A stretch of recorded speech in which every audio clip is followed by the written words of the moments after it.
Great. So I came to speak about unified communications and desktop as a service, and the mixing of the two of those solutions together, which are extremely growing technologies, and how they make an extremely poor cocktail for success today.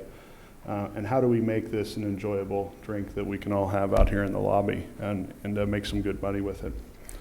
So my name, Brian, I'm Brian Hierholzer, CEO of Artisan Infrastructure. We are a wholesale infrastructure as a service provider, serving service providers, managed service providers, software firms in the cloud space. Just a couple notes on us. I know this isn't an ad, but we do cloud management, and business continuity for the service provider and the enterprise. Very quick, rapid growth rate over the last couple of years, numerous industry awards, and a few of our customers, Major League Baseball, some distributors, some large telcos, et cetera. So to speak about the cloud app world today and the developers for the enterprise, it's significant, it's on the rise. We all have seen the successes of the app platforms out there today. Pretty straightforward business model, build any service or application, single use case, it's easy deployment model.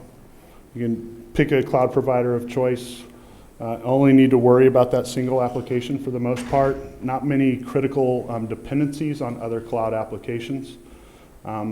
Let's say you're going to build an application and you need a third-party authentication. Pretty straightforward. You build your solution and you may go leverage a third-party app or a service like Twilio, for example. It's a REST environment.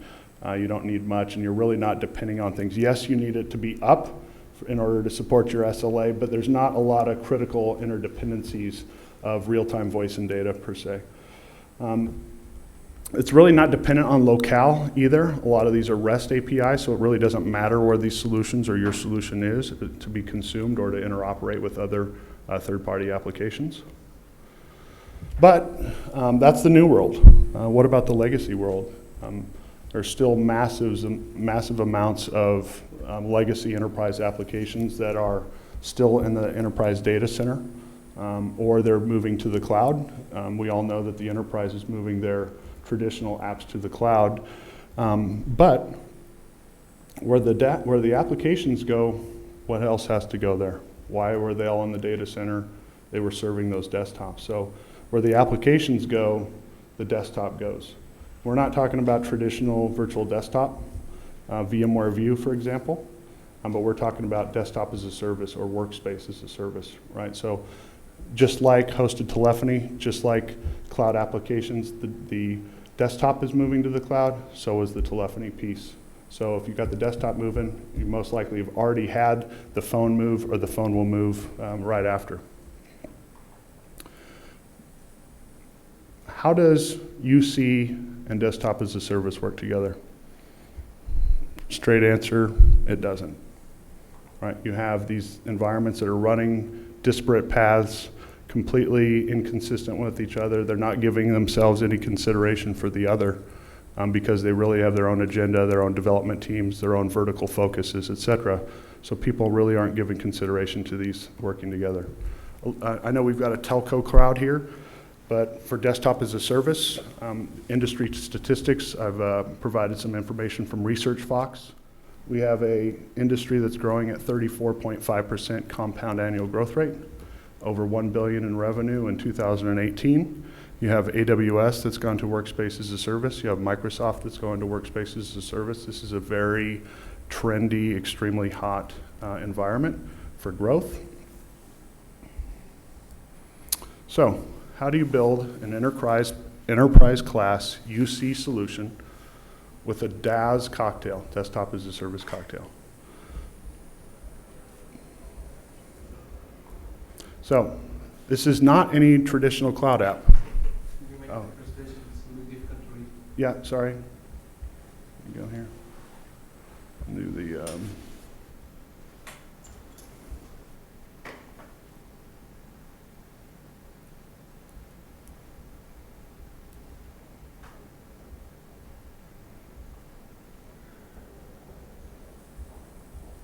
That it? Okay. So this isn't the traditional cloud app that you're building, right? You're going to have to give some consideration on locale.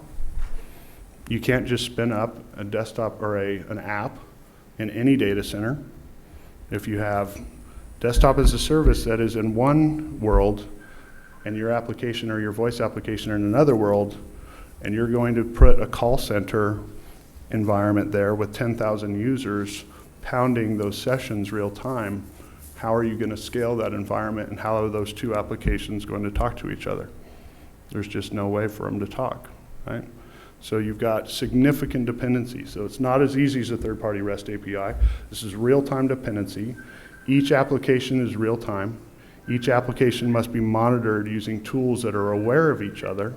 Is my SIP session being impeded by my remote desktop session that's being impeded by the virtual machine that's serving that desktop instance that's doing desktop emulation over Windows server? There's a lot of moves in the desktop as a service business to get away from Microsoft licensing where you're emulating the desktop.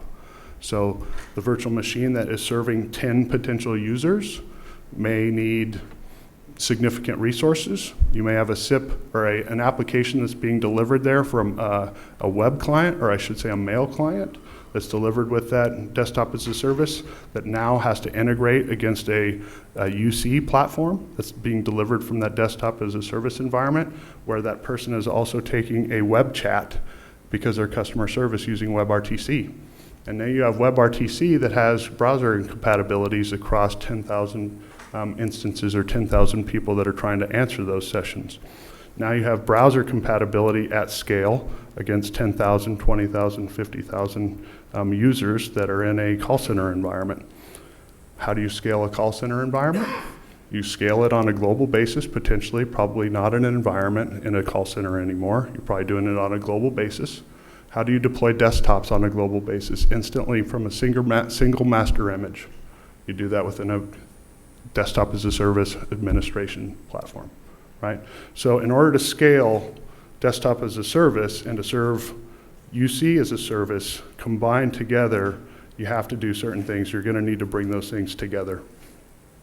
Things that you're going to need to troubleshoot: latency, packet loss, jitter, compute resources, SIP trunking, packet prioritization, segmentation, application prioritization, all kinds of things within the network, right? These are all real-time, real-world scenarios in order to scale a Skype for business environment, if you will, with QoS serving the enterprise or the service provider in real time. So, things we do, or things we know, sorry, that may be a typo, things that we know must happen. In our mind, the absolute must is a common infrastructure. We just don't see any other way for these disparate environments to live in remote environments that have no ability to speak or talk to each other. They have to be too close. We're talking about a LAN, LAN type of an environment. I know that most of this room is development where REST is significant. I'm not saying that REST isn't important, it's obvious. But to get applications to do this type of enterprise class scale with QoS, you have to be next to each other in our minds.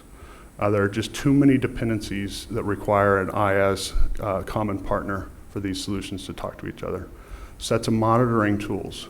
If you're going to be an enterprise and you have 50,000 agents that are living in an environment that are on a desktop as a service that are delivering or using WebRTC for an inbound session, how are you going to troubleshoot the problem of, is it the WebRTC?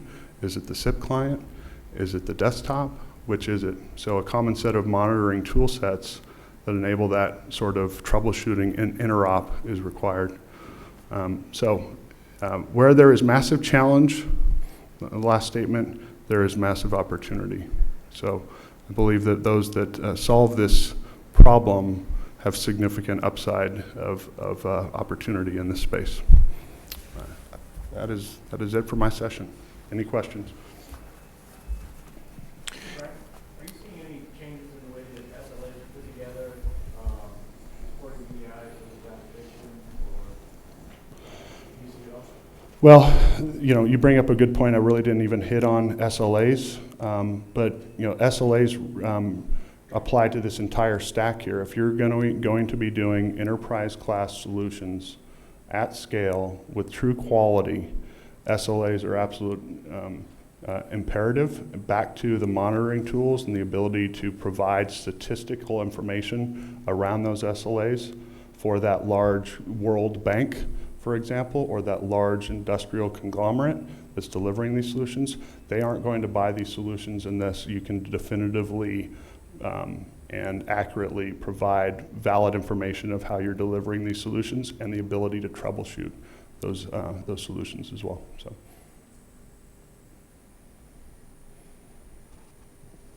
Does that answer your question? It does. Yeah. Thank you. Any other questions? I'm sort of curious, where do you see Microsoft in this picture? Because they seem to have like a desktop. They're nowhere in this picture. I could see that the word or the logo is not there, but how do you see the role of Microsoft in this highly connected desktop Microsoft communications? is a unique bird because they have it all running in a common infrastructure. They own the telephony platform. They own the infrastructure platform. They own the delivery mechanism. So they're sitting in a catbird seat.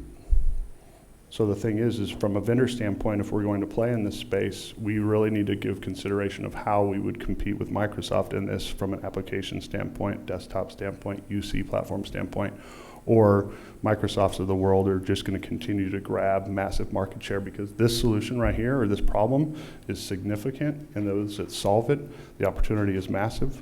And if Microsoft solves it, which they already are, Skype for Business, et cetera, Workspace as a Service, they're going to continue to have massive success, and they're going to gain the lion's share of this. They're already set up to do it. The only question is who else can do this now by collaboratively coming together. What do you think of BroadSoft with their Project Tempo and the whole Google collaboration that's sort of hidden behind that? Well, to be honest with you, I have not studied it. I don't see it. I'm coming from the cloud space and the application space. I used to be in the telephony world, and we're looking at this for the first time, or I am. So I need to study it more, but if they're running along this line, I would say that they're probably on the right track. Yeah, they're going this direction. As they should. Yeah, I agree. Any other questions? Okay, thanks a lot, Brian. Thank you, appreciate it.